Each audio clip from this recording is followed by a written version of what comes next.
تقريبا ده اول فيديو اخرج عن النطاق بتاعي فيه. بس انا مش قادر اسكت. من حقي كمشجع اهلاوي اتكلم بعد ماتش امبارح، وده الحق اللي يا استاذ الكابتن الشناوي عايز ياخده مننا. قال طول عمره نادي الجمهور والشعب وكلنا عارفين كده، لكن اللي حصل من امبارح ده مش طبيعي. لما كابتنك يطلع يكلم جمهورك بالشكل ده يبقى عيب. انت مين عشان تقول انا همشي؟ امشي، انا ما بوقفش على حد. وانت عارف ان الجمهور بقاله سنه بيقول لك امشي، وبنعدي لك عشان انت كابتن النادي الاهلي. بس العيب مش عليك، العيب على الاداره اللي مش محترمه جماهير من زمان، من قبل السوبر الافريقي. احنا عمالين ننتع، عايزين صفقات، عايزين صفقات، عايزين صفقات.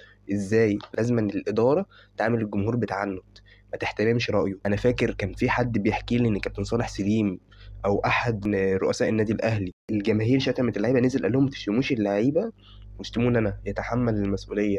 الكباتن لما بتشتم بتروح تسقف الجمهور وتقول لهم معلش لما نخسر. لكن اللي انت بتعمله ده ما ينفعش يطلع من كابتن النادي الاهلي والمدرب اللي الناس مش شايلاه الليله، وانا معاهم على فكره.